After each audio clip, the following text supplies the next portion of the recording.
Bismillahirrahmanirrahim. Alhamdulillahi Rabbil Alamin. Wassalatu wassalamu ala al-mab'uthi rahmatan lil alamin, Nabiyyina wa habibina wa qudwatina Muhammad ibn Abdillah wa ala alihi wa sahbihi wa man sar ala nahjihi wa ihtada bihadihi wa istanna bisunnati ila yaumiddin, amma ba'du. Muslimin dan muslimat, para jemaah, para pencinta ilmu, pencinta Al-Quran, pencinta sunnah Nabi sallallahu alaihi wasallam, Assalamualaikum warahmatullahi wabarakatuh. Alhamdulillah, syukur kita kepada Allah Azza wa Jalla kerana dapat meneruskan agenda majlis ilmu di Masjid Al-Ghufran ini dalam siri-siri tadabbur Al-Quran, untuk kita memahami kitab yang Allah Ta'ala anugerahkan kepada umat Muhammad sallallahu alaihi wasallam ini adalah merupakan anugerah yang terbesar, mukjizat yang berkekalan. Tidak ada siapa yang boleh mencabar Al-Quran kecuali dia tercabar. Itu yang dikatakan oleh para ulama kita, siapa dia cabar Al-Quran, insya-Allah dia yang tercabar. Sudah berapa ramai pengkaji-pengkaji daripada timur dan barat yang mengkaji Al-Quran, akhirnya mereka yang masuk Islam. Jadi para jemaah sekalian, tajuk yang kita bincang di sini tajuk yang berkait dengan isu semasa dalam kehidupan kita. Mudah-mudahan ia menjadi suatu muhasabah kepada kita sebelum kita dihisab di hadapan Allah Azza wa Jalla, iaitu isu Allah Subhanahu wa Ta'ala menggalakkan kita supaya sentiasa tolong menolong, al-muasah, menjiwai kesusahan orang yang susah. Namun begitu, apabila datang satu sistem, iaitulah sistem yang terlibat dalam keuangan kehidupan manusia, memberi hutang dengan faedah, atau dalam bahasa Al-Quran disebut dengan nama riba, maka banyak kepincangan yang berlaku di dalam dunia ini dan juga kepada umat Islam dan umat yang lain. Jadi untuk kita tadabbur ayat pada kali ini dalam siri Mau'izah Al-Mufassirin, tuan-tuan dan puan-puan, para pelajar pencinta Al-Quran, buka ayat 129 surah Ali Imran, 130 131, insya-Allah. Kita baca ayat dulu, kemudian kita pergi kepada tafsir ataupun huraiannya dan hikmah di sebalik larangan yang tersebut.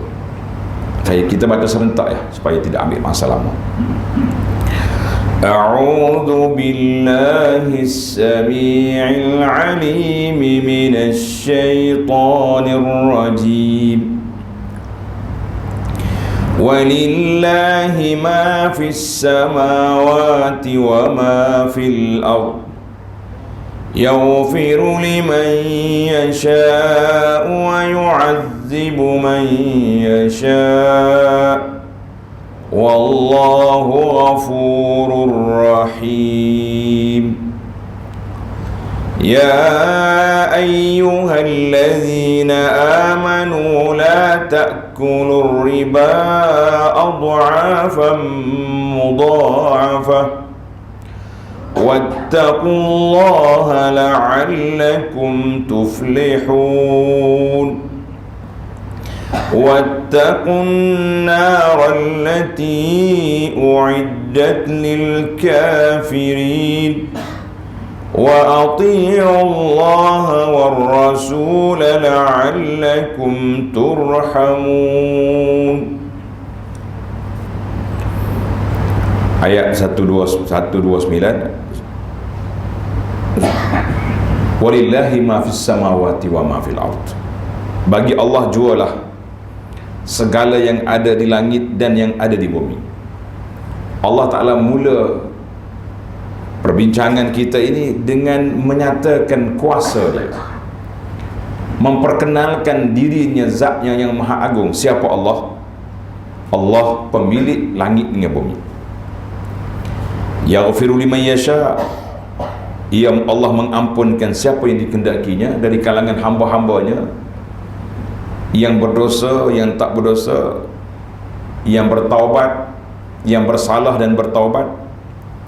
Wa yu'adzibu man yasha, dan Allah menyiksa siapa yang dikehendakinya. Itu kuasa mutlak Allah. Wallahu ghafurur rahim. Walaupun ayat ini tidaklah bentuk ancaman, tapi Allah akhiri dengan kasih sayang. Allah maha pengampun lagi maha mengasihani. Bermakna kita kadang-kadang bila sebut ayat tentang Allah yu'adzibu man yasha, Allah akan mengazabkan siapa yang dikehendakinya, kita akan rasa lemah, kita rasa tidak bermaya, sebab semua kita anak Adam. Yang dikatakan anak Adam ni semuanya bersalah, tapi kesalahan itu boleh dihapuskan atau diperbetulkan dengan kita bertaubat kepada Allah Azza wa Jalla. Kenapa? Allah Ghafur, Allah Rahim. Dua sifat yang cukup memberi ruang kepada kita untuk mempertulkan kesilapan-kesilapan yang lalu. Kemudian datang arahan. Allah SWT telah beri kepada kita arahan supaya meninggalkan salah satu daripada amalan jahiliyah yang berlaku pada zaman dulu dan dia berterusan pada zaman sekarang, iaitulah ayat 30, ya ayyuhallazina amanu la ta'kulur riba adha'afan mudha'afah. Wahai orang yang beriman, janganlah kamu makan atau mengambil riba dengan berlipat-lipat ganda, dan hendaklah kamu bertakwa kepada Allah supaya kamu berjaya.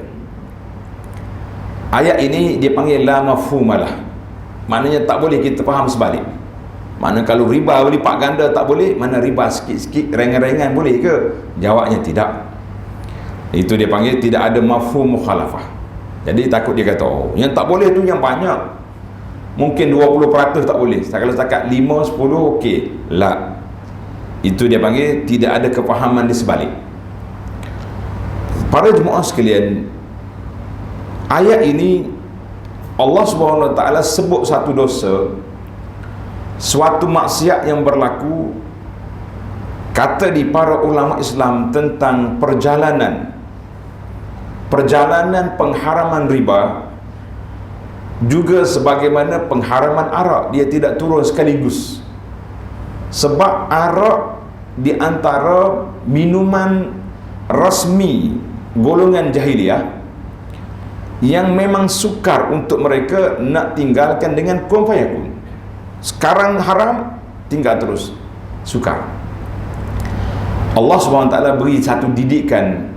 Langkah yang pertama, ada baik ada buruk.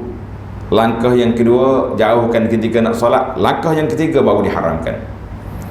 Masalah riba, mengikut dalam sejarah dunia ini, tahrimur riba, pengharamannya awal fil ahdil makki, waktu di Mekah sudah ada ayat.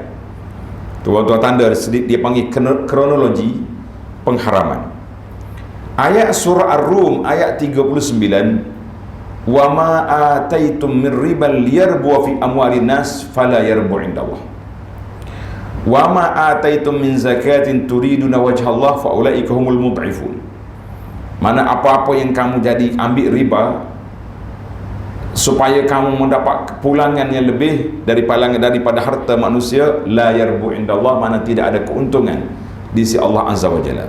Itu peringkat yang pertama. Kemudian datang ayat kita ini fil ahdil madani, maka dia beri secara soreh, secara direct, ya ayyuhalladzina amanu la ta'kulur riba adha'afan mudha'afah. Kemudian datang ancaman yang dahsyat.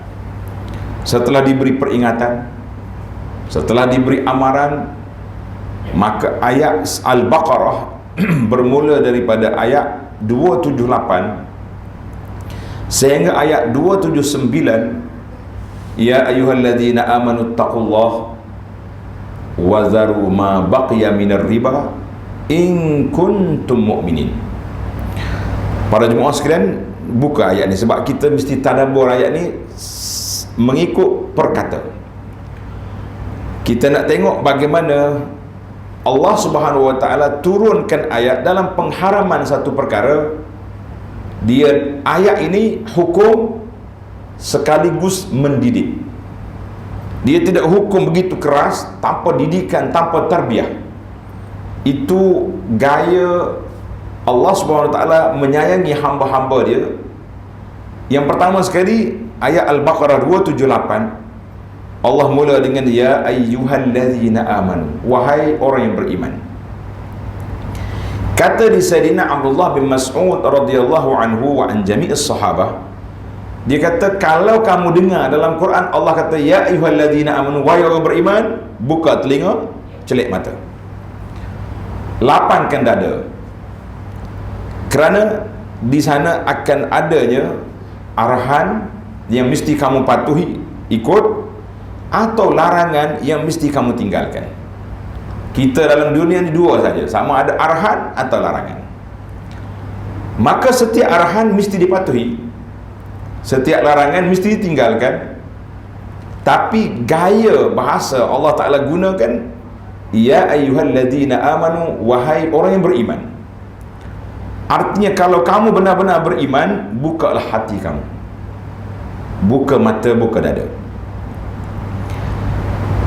Yang kedua, ittaqullah, naklah kamu takut kepada Allah Azza wa Jalla. Belum lagi datang pengharaman. Dicuit kita kali yang kedua, kalau kamu beriman, bertakwa kepada Allah Azza wa Jalla. Kemudian baru datang ayat wazaru ma baqiya minar riba, tinggalkan saki-baki riba yang masih ada dalam akaun-akaun, yang masih ada lagi dalam perjanjian-perjanjian lama. Mungkin sebelum kamu masuk Islam dulu kamu dah buat, mungkin zaman jahiliah dulu kamu lakukan. Untuk kita yang sudah Islam, yang sudah beriman ini, mungkin di zaman kita belum belajar dulu, kita terjebak dengan perangkap-perangkap maut daripada sistem-sistem keuangan yang berteraskan kepada riba. Maka Allah kata wazaru, tinggalkan. Ditutup ayat ini dengan satu sentap yang cukup berat, in kuntum mu'minin, kalau benar-benar kamu beriman.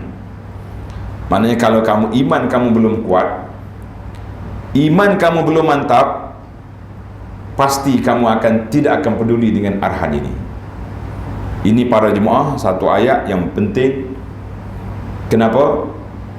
Sebab Allah mula dengan seruan kepada orang beriman, seruan kepada bertakwa, barulah dia minta supaya tinggalkan saki-baki riba yang ada, yang masih ada, yang masih lagi saham-saham yang tak patuh syariah, tinggalkan.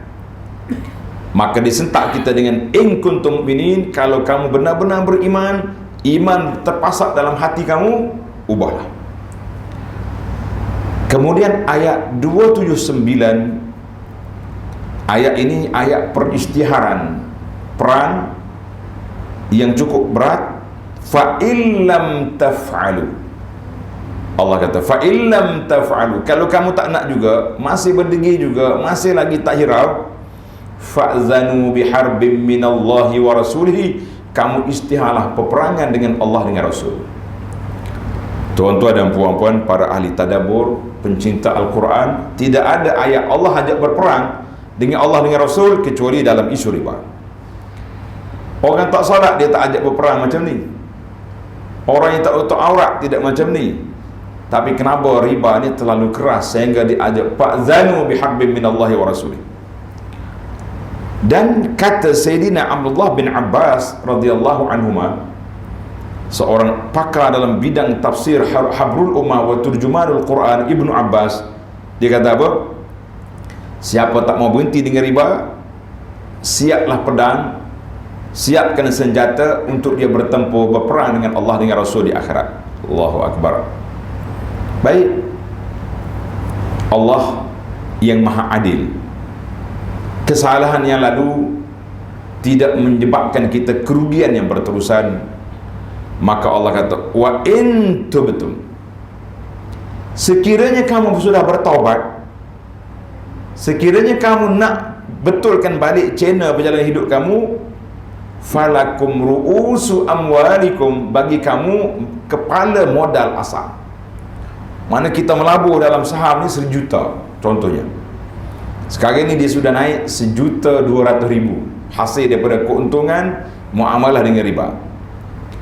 Maka kamu boleh ambil 1 juta yang asal modal, kamu boleh ambil 200.000 hasil daripada pulangan daripada riba itu, tidak boleh digunakan, tidak boleh menjadi milik kita, kerana dia bukan milik kita. Habis kita nak buat apa? Kita serahlah kepada Baitul Mal. Mereka akan gunakan saluran-saluran untuk kegunaan awam, kegunaan umum yang diputuskan oleh pihak majlis fatwa mengikut pandangan para fuqaha Islam. Maka Allah kata apa? La tazlimuna wa la tuzlamun. Mu jangan zalim orang dan jangan juga, kamu juga tidak dizalimi. Maknanya modal kita tak kehilangan, modal kita tidak rugi, tetapi yang ruginya iaitulah hasil daripada riba yang tidak diiktiraf oleh syariat, itu yang dikatakan rugi. Ini kronologi pengharaman yang penuh dengan rahmat dan kasih sayang daripada Allah Azza wa Jalla. Maka kita tahu peringkat yang pertama surah Ar-Rum ayat 39, kemudian datang pula Ali Imran 130, datang pula Al-Baqarah 278, 279. Ini kata putus. Kalau masih tak mau berhenti juga, isytiharlah peperangan dengan Allah, dengan Rasul. Dalam ayat yang saya mula tadi, saya minta maaf lah, kita terpaksa kena turun naik ayat, sebab susunan dia itu mengikut kronologi. Maka Allah Ta'ala sebut di akhir ayat Ali Imran yang kita baca awal tadi, ya ayyuhallazi, ayat 131, wattaqun nar allati uiddat lil kafirin. Dalam ayat ini Allah isytihar perang. Dalam Ali Imran Allah kata apa? Wattaqun nar allati uiddat lil kafirin. Adalah kamu takut, jauhkan diri kamu daripada api neraka yang disediakan bagi orang-orang yang kafir, orang yang degil, orang yang kerah kepala, orang yang tidak mau bertaubat daripada dosa-dosa riba yang telah diharamkan oleh Allah Azza wa Jalla. Baik, secara ringkas kita tidak akan masuk pada detail, cuma tajuk kita ini lebih kepada motivasi diri, muhasabah sebelum kita dihisab di hadapan Allah Azza wa Jalla. Kita masuk kepada Mau'izatul Mufassirin, ambil daripada tafsir Al-Allamah At-Tahir Ibn Ashur rahimahullahu ta'ala, seorang ulama. Dia kata dalam kitab dia, Tahir Ibn Ashur ni kitab dia yang menarik, cuma besar kitab dia, namanya At-Tahrir wa Tanwir. At-Tahrir wa Tanwir.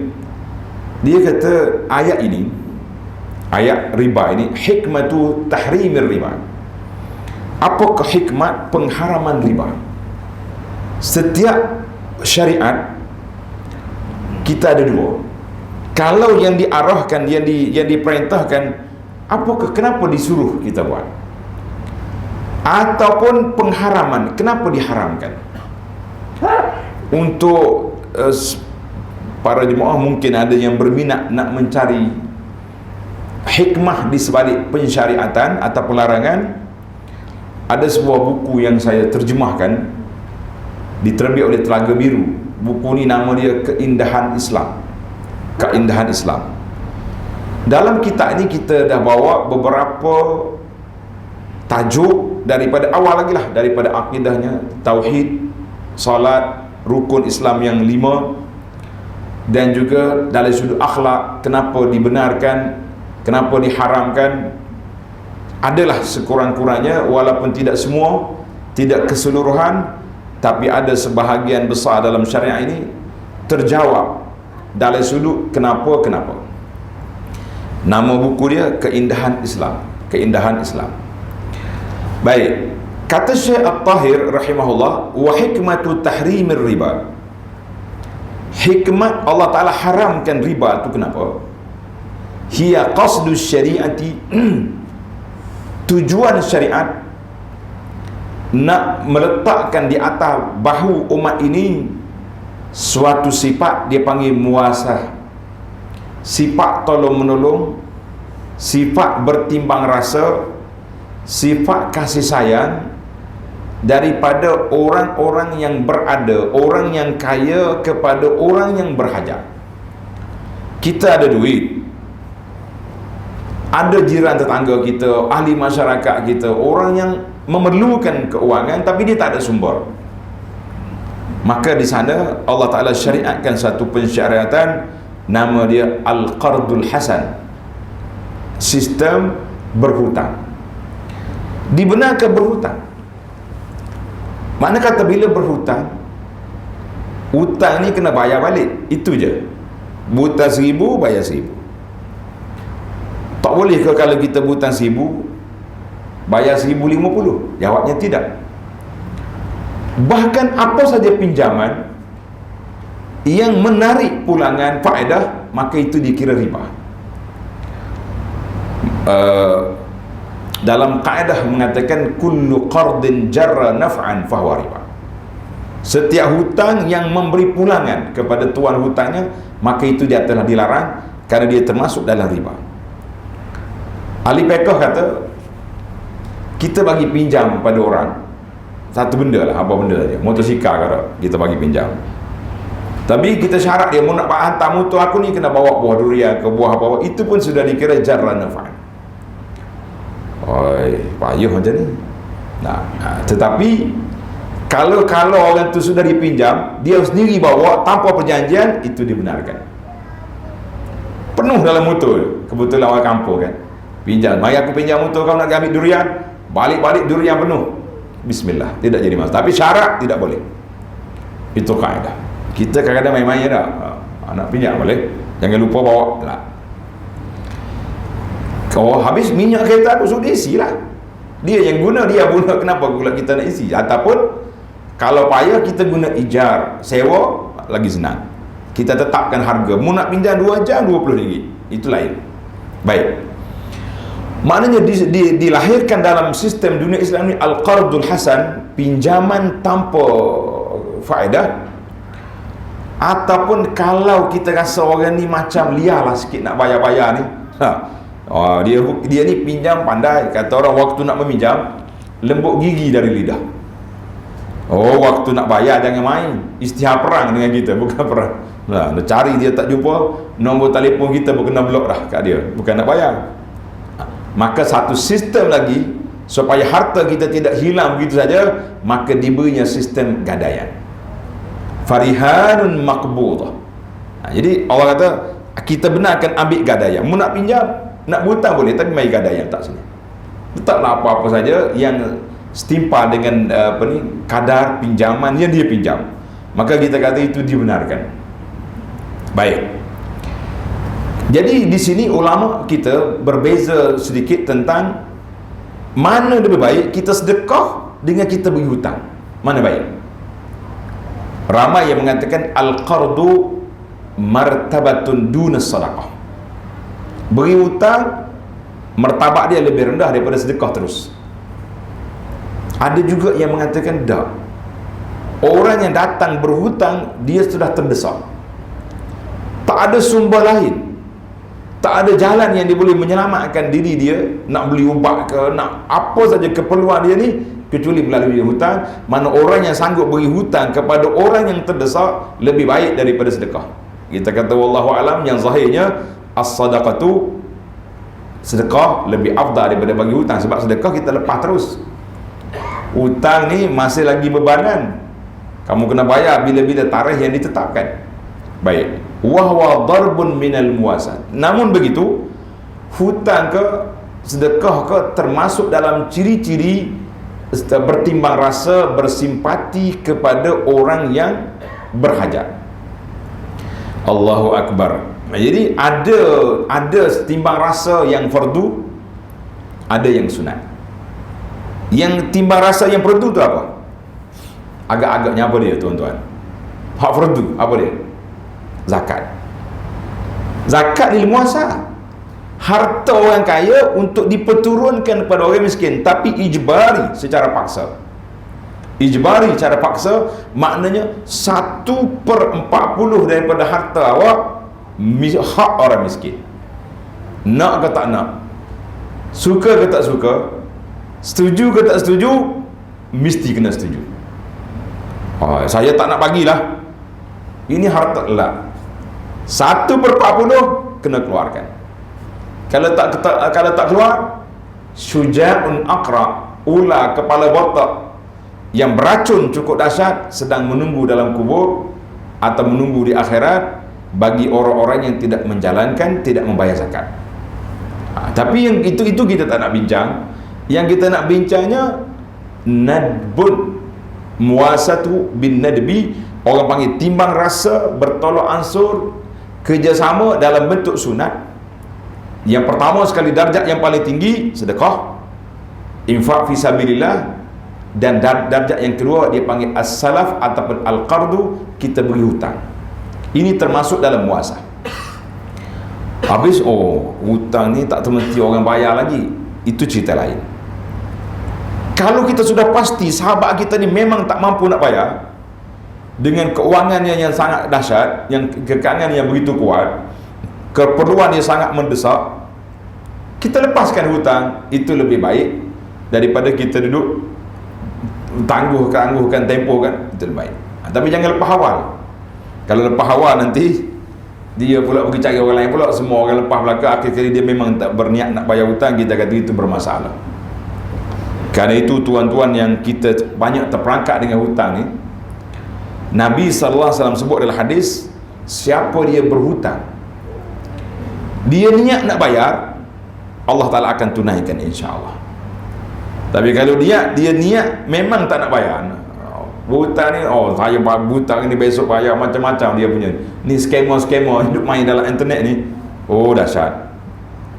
Dia tukar gambar orang, gambar saya berapa kali dah kena, kawan-kawan hantar, ustaz ada masalah apa ni, ada masalah apa ni, duk minta duit dengan orang ni, kata masalah penipu, itu tak ada masalah scammer dia tipu, tak ada, kita tak ada masalah. Alhamdulillah hidup sihat walafiat. Kalau kita betul-betul terdesak, takkanlah kita nak buat nak iklan sampai begitu sekali dah, kecuali dalam keadaan yang suasana yang lain orang mari. Maka sesiapa yang sanggup untuk mengeluarkan hartanya, sama ada sedekah atau beri hutang kepada orang, hurrima alaihi, haram ke atasnya menuntut ganti rugi, menuntut faedah, tidak boleh. Wa kadzalikal ma'ruf, demikianlah semua perkara-perkara kebajikan, semua perkara-perkara yang baik, tidak boleh kita minta balasan, tak boleh. Boleh buat contoh ke tidak? Payah kalau nak tak faham macam ni. Saya kata mudah ya contoh ya. Tapi tuan-tuan buka sikit dada, lapangkan sedikit pemikiran. Ayat yang dibaca oleh imam kita pagi Jumaat, innama nut'imukum, ingat belakang dah surah tu, liwajhillah, lagi la nuridu minkum jazaan wala syukura, sesungguhnya kami beri kepada kamu, beri makan kepada kamu liwajhillah, kami tak minta balasan, tak minta terima kasih. Itu asal. Tapi dalam budaya kita jangan main. Kalau kita panggil orang makan, berapa kerja dia kena buat. Saya tak tahu budaya masyarakat di sini. Ada setengah kampung kalau saya pergi, kadang-kadang nak sampai ke menu makanan 4 kerja dulu. Macam mana? Mula-mula sampai sejadah dah salah. Ustaz, solat hajat dulu. Maya hajat. Ingat lepas maya hajat ni dapat dah, boleh makan dah. Kita dah lapar dah ni. Keluar baby pula dah. Tahniah. 2 kerja pula. Ada orang sakit ustaz, minta tolong air tawar sekali lagi, jampi air pula. Macam-macam dia punya arahan nak dapat kemakanan. Tuan-tuan kena ingat, saya tak kata salah, tidak menyalahkan, tapi darjat innama nut'imukum liwajhillah itu sudah lari daripada channel.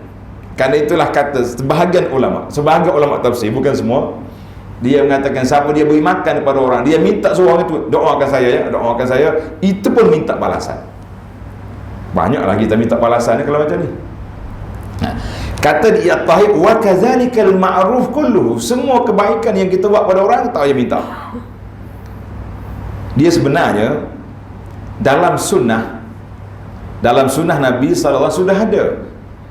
Man akala ta'aman, siapa dia makan makanan di rumah orang atau orang beri makanan kepada kita, kita yang doa kepada dia. Tak perlu tuan rumah suruh, tak perlu tunggu tuan rumah kata doakan lah. Kita sendiri selepas kita makan, ya Allah, Allahumma barik lahum fima razaqtahum, ya Allah berkatilah tuan rumah ni, berkatilah rezeki mereka, ya apa ni, luaskanlah rezeki dia, berkat. Kita yang doa. Tapi oleh kerana masyarakat kita ni tidak pandai dalam sunnah bab makanan ni, dia pandai sunnah belum makan ya, lepas makan balik ya. Yang dia tahunya jangan lupa panggil pula itu je. Maka terpaksalah tuan rumah meminta supaya dia tidak kehilangan peluang untuk didoakan oleh sahabat-sahabat yang datang. Tapi darjat yang tinggi, first class punya it'am, kita tak minta apa-apa. Orang doakan alhamdulillah, ataupun kalau kita nampak susah sangat, kita buat banner. Saya selalu cadangkan kepada sahabat-sahabat yang buat kenduri walimah, contohnya walimatul urus, kahwin anak, kita buat banner besar kat pintu. Yang pertama sekali, doa kepada pengantin, doa kepada pengantin, barakallahu lakuma. Setiap orang mari dapat rombongan, DJ kena cakap, tuan-tuan jangan lupa baca doa selamat datang itu, ucapan daripada pengantin yang tertulis di banner, baca. Nak balik keluar dewan, doa kepada tuan makanan. Kita kata kalau inilah dibudayakan dalam masyarakat, 1000 orang yang datang mari ke kenduri kahwin anak kita, 1000 orang mendoakan keberkatan. Insya Allah dalam 1000, kalau ada 2 orang yang mustajab doa, bahagia anak kita sampai ke syurga, insya Allah. Tapi apa boleh buat, semuanya disambut dengan lagu-lagu ya, lagu kahwin, selamat perkahwinan. Yang tua pun semangat juga. Mari pula zaman TikTok hari ni, lompat habis, yang tua yang muda habis lompat. Nak kata apa ni, semalam saya pergi sebuah masjid, pengurusi masjid kata teruk, Ustaz, geruk masjid telah dimasukkan oleh warna-warni PRU ni. Saya kata, saya cadangkan daripada admin masjid, tulis itu oleh kerana waktu-waktu ni waktu gawat, kita blok dulu dia punya share. Hanya admin masjid saja yang boleh share untuk mengharmonikan masyarakat. Balik pula kepada kita, masyarakat jahiliah dan juga masyarakat yang dulu, mereka telah menggunakan sistem ahlung dan sistem riba. Ahlung dah ada zaman tu? Ya, ahlung dah ada. Mana cerita? Tuan-tuan dengar cerita baru kita rasa dekat dengan perbincangan kita ini, insya-Allah. Sewaktu Abu Sufyan bawa balik barang-barang dagangan daripada Syam, nak balik ke Mekah, dia akan lalu ke Madinah. Madinah ni musuh besar mereka berada di Madinah. Bagi dia lah Nabi SAW dengan para muhajirin yang telah dirampas harta di Mekah. Maka Abu Sufyan hantar Damdam pergi ke Mekah, maklumkan kepada Abu Jahal, siapa nak barang-barang dia selamat, hantar mari bantuan ketenteraan untuk mengawal. Jadi Abu Jahal istihar, tuan-tuan barang, ahli-ahli korporat yang ada kepentingan dalam barang dagangan ini, hantar wakil, hantar keluar cepat. Abu Lahab mendiang. Abu Lahab tokoh besar, dia takut nak pergi lawan Nabi. Dia kata, dia kalau pergi lawan Nabi, dia mati. Dia tahu, dia kena anak saudara dia, bukan main-main. Habis dia pergi cari orang hutang dia. Hutangmu cukup tak ada? Cukup dah. Mana bayar? Tak ada. Siap, bawa senjata, pergi ikut Abu Jahal, ganti aku. Betul-betul sistem ahlung yang diguna sekarang. Ahlung ni tak boleh, kalau tak boleh bayar hutang, anak dia ambil, barang-barang kita dia rampas, ataupun kena, ada orang yang kena rantai, macam-macam dia punya. Saya kata sistem ahlung zaman dulu, ahlung zaman kita ni lebih kurangnya. Abu Lahab seorang-seorang yang orang tak boleh bayar hutang, dia hantar pergi ikut Abu Jahal. Habis sistem riba memang berlaku di zaman dia, dia panggil riba al-jahiliyah. Riba jahiliah ni, kalau orang bayar buta tak dibayar, lagi naik dia punya interest, dia punya riba lagi naik. Maka kerana itulah para jemaah sekalian, apabila datangnya Islam, datangnya rahmatan lil alamin, agama yang penuh dengan rahmat, maka Allah SWT telah mengharamkan riba dan mengekalkan sistem hutang boleh dibenarkan, ad-dain dibenarkan. Idza tadayantum bidainin ila ajalin faktubuh. Allah Ta'ala sebut di akhir Baqarah tu, apabila kamu berhutang, tulis. Maka ketika itulah kita tengok betapa besarnya pengharaman riba ni. Allah tengok kepada hakikat riba itu sendiri adalah satu sistem yang zalim. Kita tak boleh tengok kepada hakikat orang. Macam kita kata sekarang ni, kalau tak ada riba, macam mana bank nak hidup, macam mana perniagaan nak berjalan, macam mana kita mengatakan Allah tak tengok kepada beberapa individu, yang dia tengok kepada kelompok kepentingan yang ada dalam kehidupan masyarakat ini, iaitulah kepentingan tolong menolong. Maka kalau semua tak boleh butang, tak boleh ambil keuntungan, macam mana kita nak? Jawabnya, di sana ada sistem mudarabah, adanya sistem-sistem dalam Islam yang boleh kita tukar, kita modify daripada sistem riba al-jahiliyah itu kepada sistem yang diterima oleh Allah Azza wa Jalla, yang mengajak kepada kita supaya ada ruang yang lain yang boleh diterima. Tapi itulah yang kita bimbang hari ini para jemaah sekalian. Manusia ni apabila dia terikut peraturan Allah Azza wa Jalla, maka datanglah banyak perkara yang akan memberi kepincangan dalam masyarakat. Itu yang pertama. Maknanya mari sistem riba, terhapusnya sistem al-muasah. Yang kedua, kita ringkaskan tajuk. Yang kedua, apakah maqasid, apakah tujuan pensyariatan Islam di dalam pengharaman riba? Dia kata al-bu'du, hikmah dia nak jauhkan orang Islam ini daripada malas untuk bekerja, untuk istismar, invest dia punya duit dia. Ni berapa lama kita tengok hari ni, senang je, ada duit pergi labur dalam saham-saham, dia tak ada buat apa, dia relax duduk tunggu dia punya statement. Harian ke bulanan ke, tengok masuk hari ni masuk 3,000, hari ni esok 10,000, esok juta. Maknanya dia tak buat kerja, dia duduk bagi duitnya.